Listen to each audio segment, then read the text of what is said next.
দীর্ঘ ৯ মাস পর শনিবার থেকে পর্যটকদের জন্য উন্মুক্ত করে দেয়া হচ্ছে দেশের একমাত্র প্রবাল দ্বীপ সেন্ট মার্টিন।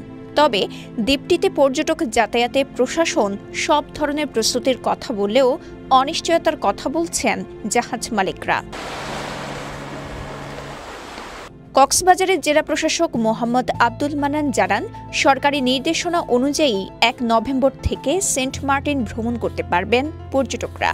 কক্সবাজারের নুনিয়ারছড়া ঘাট থেকে প্রতিদিন জাহাজ ছাড়বে নির্দিষ্ট সময়ে। সরকারি সিদ্ধান্ত অনুযায়ী প্রতিদিন সেন্ট মার্টিনে যাওয়া আসা করবে ৬টি জাহাজ। নভেম্বর মাস পর্যটকরা দিনে গিয়ে জাহাজে দিনে ফিরে আসবে। জাহাজ ছাড়বে সদরের নুনিয়ারছড়া যে BIWTA ঘাট আছে থেকে ছাড়বে। এখান থেকে এবার অনলাইনে টিকিট সংগ্রহ করতে হবে। তবে ১ নভেম্বর থেকে আদৌ পর্যটকরা নির্বিঘ্নে সেন্ট মার্টিন ভ্রমণ করতে পারবেন কিনা তা নিয়ে অনিশ্চয়তার কথা বলছেন sea cruise operator owners association of Bangladesh স্কোয়াবের নেতারা। স্কোয়াবের সাধারণ সম্পাদক হুসাইন ইসলাম বাহাদুর বলেন, সরকার ৬টি জাহাজ চলাচলের কথা বললেও এখন পর্যন্ত অনুমতি পেয়েছে মাত্র ২টি জাহাজ। তাছাড়া দীর্ঘ ভ্রমণের ক্লান্তির মধ্যে নভেম্বরের দিনে দিনে সেন্ট মার্টিন গিয়ে আবার ফিরে আসা পর্যটকদের জন্য অসম্ভব প্রায়।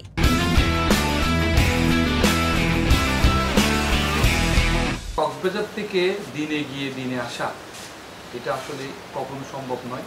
পর্যটকরা এই যে দীর্ঘ সাগর পাড়ি দিয়ে ৭ থেকে ৯ ঘন্টা সাগর পাড়ি দিয়ে ওখানে গিয়ে আবার ব্যাক হয়ে যাওয়া কোনোভাবে এটা সম্ভব নয়। এদিকে সেন্ট মার্টিনের জীববৈচিত্র্য রক্ষায় সরকারের উদ্যোগকে ইতিবাচকভাবে দেখলেও ব্যবসায়ী ও দ্বীপটির বাসিন্দাদের জন্য বিকল্প আয়ের ব্যবস্থা করার পরামর্শ সুশীল সমাজের। এটাকে সংরক্ষণ করতে চাচ্ছে যাতে আবার সেই জীববৈচিত্র্যগুলো ফিরে আসে, সেই কোরালগুলো যাতে আবার রিভাইভ করে, ওইখানকার যেসব ফ্লোরা ফোনা ছিল এগুলো যাবে রিভাইভ করে।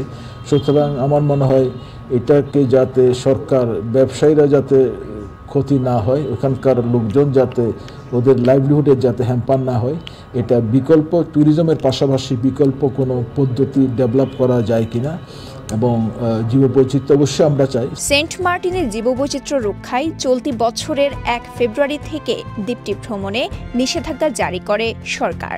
দীর্ঘ ৯ মাস পর ১ নভেম্বর থেকে দ্বীপটি পর্যটকদের জন্য উন্মুক্ত করে দেওয়ার কথা জানানো হয়। তবে নারিকেল জিঞ্জিরার এই দ্বীপ ভ্রমণে জুড়ে দেওয়া হয় ১২টি শর্ত। কক্সবাজার থেকে মিশু দাশগুপ্তের পাঠানো তথ্যচিত্রে সাফা মারওয়া, কালের কণ্ঠ।